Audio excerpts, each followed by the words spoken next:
This morning, Palm Beach County, Florida State Attorney Dave Aronberg, former CIA officer, and FBI Special Agent Tracy Walder. Thank you both for being here with us this morning. Dave, I want to start with you. When I spoke with Governor DeWine yesterday, neither he nor I had seen this new body camera footage. We do hear a lot more audio. We see some of the moments and the interaction leading up to Evan being pulled out of the gym. Does that change anything? Good morning, Marni. I don't think it changes anything for me because this looked like an inappropriate arrest. This was something that, as Evan's conduct was protected by the First Amendment, at least it appears. And the only thing the audio shows is that Evan was verbally pushing back, saying, I have a right to be here. And then he mentioned, well, our lawyers are going to get me out of jail so quickly. And to me, all that does is to show me why police were triggered in that way. Now, look, this is not to justify their conduct. It just explains it, that you have Evan, who's a big guy, saying, my lawyers are going to get me out, and pointing his finger in their faces. So they were triggered by that, and they made an arrest. I must repeat, though, that I thought the arrest was inappropriate. I think the district attorney is going to drop the charges. I would be shocked if this ever went to trial. Tracy, what stands out to you about the new audio and video? You know, the biggest thing that stands out to me, Marni, is actually the Major General putting his hands on Evan, quite frankly. That, to me, is what escalated the situation.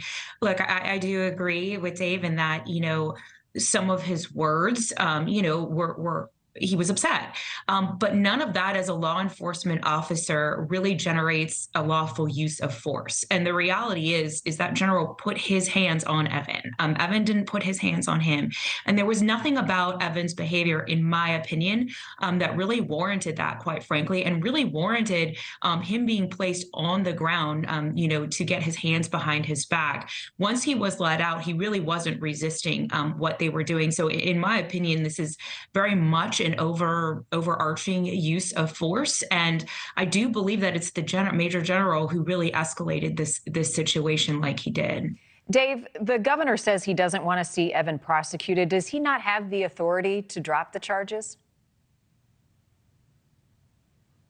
Well, the charges from the state, but when you're invited into a facility like this, you're invited by the governor and his team. And that's why I don't think they can sustain the trespassing charge, because the governor said, I didn't want him kicked out. I was okay with him doing a live shot. So to me, even though it's up to the state prosecutor to make the decision and not the governor as to whether there are charges, the governor is key here because he's supposedly the victim here. He's the one who could have said, get him out of here. He didn't. It was quite the opposite. And I think that's why the district attorney is going to drop that charge, as well as the other potential charges, if there is one of resisting arrest and of making a disorderly conduct. I think that that's coming soon. I would be shocked if this case goes much further. And, the state tipped their hand here because they released Evan hours before he was supposed to be released. And that tells me that this case is going nowhere.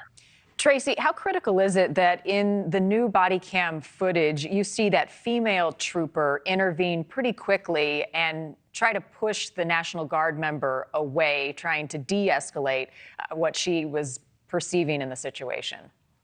Marni, that is such an excellent observation. That's really what I went in on first. No one's really holding Evan back, quite frankly, because his behavior is not necessarily physically aggressive. Yes, he's frustrated. I would be too if I was in that situation, because he is exercising his right to free speech. But you see that female trooper get in there and separate him. She takes the Major General out of the way and moves him. He is the aggressor. And so what that tells me is that she knows he is the aggressor in this situation. And she knows he put his hands on Evan. Evan put his hands on no one.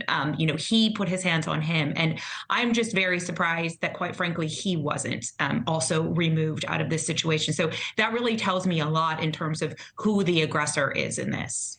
Dave, legally speaking, I want to understand the charges. And part of the video, you hear the man who's face-to-face with Evan say, do you want to go to jail? You're criminally trespassing. We've got disorderly conduct as well. Is he criminally trespassing once he is asked to leave? I mean, he was an invited part of the media, but once you're asked to leave, is there some legal grounds to say you're criminally trespassing because you have now been asked formally to leave? Yes, Marty, trespass requires a warning. That's why you see trespass signs on some establishments, because that could constitute the warning, and then a person who trespasses then could be charged. But here, this guy, Evan Lambert, was invited onto the property, and then the police asked him to leave. Now, the big question here, as a prosecutor, I would say is, who told the police to ask him to leave? He was invited onto the property by the governor and his team. So to me, the only people who can tell him to leave are the people who invited him, the governor and his team. So if it's just police saying, hey, you're making a live shot, you've got to go, that's not good enough to sustain a trespass charge. And now with the governor coming out and said, I didn't want him to leave, to me, that's a big reason why I think the district attorney is going to drop these charges. Thank you for watching. Go to newsnationnow.com to find NewsNation on your television provider. And don't forget to click the red subscribe button below to get more of NewsNation's fact-driven, unbiased coverage.